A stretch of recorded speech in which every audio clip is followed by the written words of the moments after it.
Hi అండి, welcome to miss అమ్మా world. ఇప్పుడు మనం చెప్పుకునే కథలు డాక్టర్ సోమరాజు సుశీల గారు రచించిన ఇల్లేరమ్మ కథలు. ఇవి కథల సంపుటిగా 2000 సంవత్సరంలో ఆంధ్రజ్యోతి వారపత్రికలో ధారావాహికగా ప్రచురింపబడ్డాయి. ఈ కథలు బాల్యం జ్ఞాపకాల చుట్టూ తిరుగుతాయి. భలే హాస్యంగా చాలా బాగుంటాయండి. వంటింట్లో నాన్న, వాకిట్లో అమ్మ. మేము స్కూల్ నుంచి వచ్చేటప్పటికి అమ్మ హాయిగా 10 పుస్తకాలు పక్కన పెట్టుకుని తీరుబాటుగా చదువుకుంటుంది. మేము సందు మొగలో ఉండగానే వంటింట్లోకి పరిగెత్తే అమ్మకి, ఏమైందబ్బా, అమ్మ లేవవేమిటే, అలా కూర్చున్నావు పేరంటానికి వెళ్ళినట్టు, టిఫిన్ ఏం చేశావు, నా కాళ్ళు పీకేస్తున్నాయి. నాని, ఇవాళ రేపు ఎల్లుండి కూడా నాకు సెలవే. ఈ పావళ తీసుకెళ్ళి ఏమన్నా 4 పొట్లాలు కట్టించుకుని తినండి, నాన్నొచ్చి అన్నం వండి పెడతారు, అమ్మ పుస్తకంలోంచి తలెత్తకుండానే చెప్పింది. అబ్బా ఏంటమ్మా, నాన్నొచ్చి వంట చేసి పెట్టే లోపల ఆకలికి మేమంతా చచ్చిపోతాం. అలా చావకుండా ఉంటారని ఏదన్నా కొనుక్కు తినమంటున్నా. తొందరగానే వస్తారులే, కబురు చేశానుగా. ఇంతలోకి ఇల్లు గల అమ్మమ్మగారు వచ్చేశారు. బియ్యం నే పాడేస్తాలే అమ్మాయి, అబ్బాయి చేత ఏం చేయిస్తావు? అలా అమ్మెందుకు ఒప్పుకుంటుంది? ఎలాగో అలా నాన్న చేత పని చేస్తే కానీ అమ్మకి తోచదు. వద్దులేండి పిన్నిగారు, ఒక్క పూటన్నా వంటింట్లో రాజ్యం చేయకుండా ఆయన ఊరుకోరు. ఆయనకున్న మనసులన్నీ ఇవాళ తీరిపోవాలంటారు. మీరే చూస్తారుగా. రేపటికి మాత్రం వంట ఆవిడికి కబురు పెడతాంలేండి. నీ ఇష్టం అని చెప్పి నలుగురు చేతుల్లోనూ తల ఓ జాంపండు ముక్క పెట్టి వెళ్ళిపోయారు అమ్మమ్మగారు. హోటల్ నుంచి టిఫిన్ తెచ్చుకునేందుకు నేను, ఇందు, బుజ్జి బయలుదేరాం. బుజ్జి నా చంకెక్కేసింది. ఈ మధ్య దాన్ని ఎత్తుకోవాలంటే నాకు కష్టంగానే ఉంటుంది. అందులో బోల్డ్ దూరం నడిచి వెళ్ళాలి రావాలి. పాపం అమ్మకి జాలేసింది. ఎందుకే పిచ్చి దాన్ని ఎత్తుకు మోసుకెళ్ళడం, ఇంట్లో ఆడుకుంటుంది అంది. చిన్నారికి ఎంత కుళ్ళో అమ్మ నా గురించి ఏమన్నా ఆపేక్షగా అంటే. దానికా పిచ్చి, ఎంత ప్లాన్ ఉందో దాని బుర్రలో తెలుసా? మన బుజ్జుంటే హోటల్ అయ్యేవారికి తగని ముద్దు, దీన్ని చూసి ఏ లడ్డూనో ఫ్రీగా ఇస్తాడని మోసుకెళ్తోంది.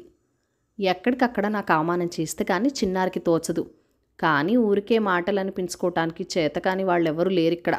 నువ్వు అలా ఎక్కడికి కదలకుండా పుస్తకాలోటి చేత్తో పుచ్చుకొని వెధవ కబుర్లు చెప్తావని నిన్ను తాతగారు పందికొక్కంటారు. ఎవరు పిలిచినా పిలవకపోయినా అందరిళ్ళకి తిరుగుతావనే నిన్ను ఇల్లేరమ్మంటారు. చిన్నారి వెంటనే అనేసింది. దార్లు తినుకుంటూ రావద్దు, ఇంటికొచ్చాక ప్లేట్లో పెట్టుకు తినాలి, అమ్మ హెచ్చరించింది. ఇక అమ్మ కూడా అలా మాట్లాడడంతో అవమానం అనిపించేసింది. మేమేమన్నా ముష్టి పిల్లలమా? ఏంటమ్మా తినుకుంటూ నడవటానికి అన్నీ చెప్తావు, నాకెలా ఉంటుంది అంటూ ఇద్దరిని వెంటేసుకుని బయలుదేరాను. హోటల్లో అయ్యేవారికి పావళ కాసిచ్చి 4 పొట్లాలు, 1 కారపు బూందీ, 2 కారపూస, 1 పకోడీ అని చెప్పా. బుజ్జిని చూస్తూనే ఎత్తుకొని కాసేపు అటూ ఇటూ తిప్పాడు.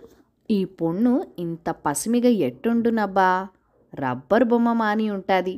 కుట్టి పాప లడ్డూ తినునా కోవా తినునా అని అడుగుతుంటే అది నాకేసి చూసింది. మా అమ్మ కోప్పడుతుంది, అలా ఏం వద్దు అన్నా. పర్వాలే కన్నా, నువ్వు అడిగింది లేదు కదా, కుట్టి పాపకి నానుదా ఇస్తుంటిని అని ఒక జాంగ్రీ మంచి కవర్లో చుట్టించేసి ఇచ్చాడు. మేమింకా ఎవరు వాళ్ళో తింటుండగానే నాన్న రాని వచ్చారు. వెనకాతలే పుంగోణంగాడు 2 తాటాకు బుట్టలు కూరలు నడవలో పెట్టి పోదునా సామి అని తలగొక్కుంటూ వెళ్ళిపోయాడు. నాన్న తిన్నగా పెరట్లోకి వెళ్ళి కాళ్ళు చేతులు కడుక్కుని లుంగి కట్టుకుని తయారైపోయారు వంట చేయటానికి. నాన్నే పని చేసినా అమ్మ మెచ్చుకోదుగా మరి. వీసడేసి తెచ్చి పోసినట్లున్నారు. మనకేనా ఇవన్నీను, ఇన్నేం చేసుకుంటాం, తెల్లారప్పటికి అన్నీ వాడు ముఖాలేస్తాయి అంది. నువ్వేం మాట్లాడుకోయ్, అలా గుమ్మంలో కూర్చుని చూస్తూ ఉండు, మేము ఎంత బాగా చేస్తామో. ఇంతకీ పెసరపప్పు నీళ్లలో పోసేనా? ఎందుకట పెసరపప్పు నీళ్లలోకి? ఇన్ని పచ్చికూరలు తెచ్చాక. ఎందుకేమిటే, పాటోలీ చెయ్యొద్దు, దానిలోకి ఉల్లిపాయ పులుసు బంగాళదుంపలు వేపుడు చాలా నాని. చాలా నాన్న, రేపు పొద్దునే ఉప్మా పెసరట్టు చేసుకుందాం. చాలా తండ్రి కూతుర్లకి ప్లాను. ఇదిగో ఆ గూట్లో చూడండి, చింతకాయ గోంగూర పొద్దున్నే నూరించాను, కందిపొడి నువ్వుల పొడి ఉండనే ఉన్నాయి. పొద్దుటి పులుసు చెల్లనే లేదు. మీరు అన్నం ఒకటి వండితే చాలు. మీ నానికి పెళ్లివారేం రావట్లేదు హడావిడి పడిపోవడానికి. అబ్బా, అన్నింటికీ అడ్డు పెట్టేస్తావు. సర్లే, పులుసు పాఠోలీ క్యాన్సిల్. బంగాళాదుంపలో ఉల్లికారం వేపుడు తప్పదు. నాన్న ఇందుని బుజ్జిని ఆడుకోమని చెప్పి హాల్లోకి తొలేశారు. ఇంకా నాన్న నేను చిన్నారి వంటింట్లో. మా మీద చెక్కింకు గుమ్మంలో అమ్మ 2 కుంపట్లలో బోల్డ్ బొగ్గులేసి ఎర్రగా నిప్పు చేసి లోపలికి తోసింది కర్రతో. నీళ్లు పనికిరావట కానీ నిప్పులు పనికొస్తాయట. పెద్ద ఇత్తడి గిన్నెలో 4 గ్లాసులు బియ్యం పోసి బావి దగ్గర కడుక్కొచ్చారు నాన్న. వేళ్ళు మునిగేలా నీళ్లు పోసి పెద్ద కుంపటి మీద పెట్టండి. నాన్న అలాగే చేసిన అమ్మ కేకలు. నీళ్ళు ఎక్కువయ్యాయి, చిమిడిపోతుంది అని. తానే మర్చిపోయింది నాన్న వేళ్ళు పొడుగు, ఎక్కువ నీళ్ళు అవుతాయని. మళ్ళీ అందులోంచి గ్లాసు నీళ్లు తీయించేసింది. ఇంతేట అన్నం వండడం అంటే మధ్య మధ్యలో గరిటెతో తిప్పి మూత పెట్టడమే, కాసేపు ఆగి కిందకి దింపి పైన 2 నిప్పులేయటమే అట. చిన్నారేమో విసనకర్ర నేలకేసి గట్టిగా బాదుతోంది. విసరడం సోం. దీని చేత విసిరిస్తే ఆ విసనకర్ర ముక్కలే చస్తుంది. కుంపటి నాకేసి తిప్పండి.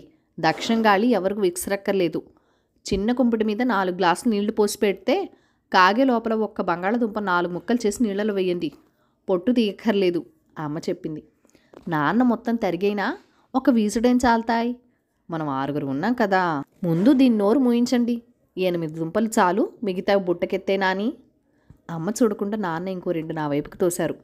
దుంపలు ముక్కలు చేసి కుప్పటి మీద గిన్నెలో వేసి 5-6 పెద్ద ఉల్లిపాయలు తీసాం. పాపం ఉల్లిపాయలు పొట్టు తీయటం, పెద్ద ముక్కలు చేసి రోట్లో వేసి పప్పు కారం జీలకల్ల వేసి దంచటం అన్నీ నాన్నే చేశారు. ఆ ఘాటికి ఏడుపు వచ్చేస్తుంటే కొంచెమైనా తేలిగ్గా ఉంటుందని ఓ సిగరెట్ వెలిగించుకున్నారు. అంత మాత్రానికే ఏం కొంప మునిగిపోయిందనో ముందస్తుగా ఆ సిగరెట్ అవతల గిరాటు వేసి చేయి కడుక్కుని రమ్మని అమ్మగారి ఆర్డర్. తాననే ఉల్లిపాయలు దంచమంటే తెలిసేది. సిగరెట్ చేతిలో లేకుండా అలాంటి పనులు చేయడం ఎంత కష్టమో. అందుకే కాబోలు అమ్మ ఎప్పుడు ఉత్త దుంపలే వేస్తుంది గడుసుగా. నేను చిన్నారి దుంపలు ఒలుస్తూనే ఉన్నాం. కానీ అదేమిటో ఒలిచిన దుంపలు తక్కువ కనిపిస్తున్నాయి. చిన్నారి తలవంచుకొని పనిచేస్తోంది. నాకు అనుమానం రానే వచ్చింది. పక్కనే ఉప్పు జాడి కనబడింది. కనిపెట్టేశా. చూడండి నాన్న, దీన్ని ఒలిచినవన్నీ ఒలిచినట్టే తినేస్తోంది పప్పు అద్దుకొని దొంగలాగా. చిన్నారి, నువ్వు వెళ్ళి కంచాలు మంచినీళ్ళు చూడు. నాని నేను వంట పూర్తి చేస్తాం. ఇదిగో ఈ 2 ముక్కలు వాళ్ళిద్దరికీ పెట్టు అని దాన్ని బయటికి పంపేశారు. అలాంటప్పుడే నా మనసుకి కష్టం అనిపిస్తుంది. అదే పని నేను చేసుంటే ఈ పాటికి అందరూ నన్ను కలిసి వీధిలో పెట్టుండేవాళ్ళు. ఆవిడ గారాలు అలిగితే పెద్దలు దిగి రావాలట అలక తీర్చేందుకు. అందుకే చిన్నారిని ఎవ్వరూ ఏమనరు. పెద్ద మొగుడు కాలేసి 2 గరిటెల నూనె పొయ్యమందమ్మ. సరోజీ చూడు, పిన్నిగారు పిలుస్తున్నట్టున్నారు అని నాన్న అనగానే అమ్మటెళ్ళింది. వెంటనే గబగబా నాన్న ఇంకో 2 గరిటెల నూనె పోసేశారు. మీ అమ్మ చెప్పినట్టు చేస్తే రాత్రి వరకు ఆ దుంపలు ఏగవే. ఎంత నూనెస్తే కూర అంత పజాగా ఉంటుంది, త్వరగా అయిపోతుంది అని నవ్వటం. అందుకే కాబోలు బంగాళాదుంపలు నానవేయిస్తేనే మాకిష్టం. అమ్మ అన్ని పిచ్చిగా చేస్తుంది. వంట అంతే ఆ మధ్య గదిలో చేర్చేసి అమ్మకి మాత్రం తలుపు దగ్గర పుంగోడానికి పెట్టినట్టు అరిటాకేసి బోల్డ్ అన్నం ఒకేసారి పెట్టేశాం. 1 గ్లాసులో మజ్జిగ, 1 కప్పులో పులుసు కూడా ఇచ్చేశాం. అలా చేయకపోతే ఇల్లుగల అమ్మమ్మగారు కోప్పడతారట, ఇల్లంతా అంటమంగళం చేస్తున్నామని. నా మట్టుకైతే అమ్మకలా పెట్టడం ఎంత బాధ అనిపించిందో. మళ్ళీ మళ్ళీ బోల్డ్ కంచాలు చేయటం ఎందుకని తానే పెద్ద కంచంలో బోల్డ్ కూర, అన్నం గరిటెలు నెయ్యి వేసి కలిపి మా అందరికీ తలో ముద్ద పెడుతూ నాన్న కూడా తినేశారు.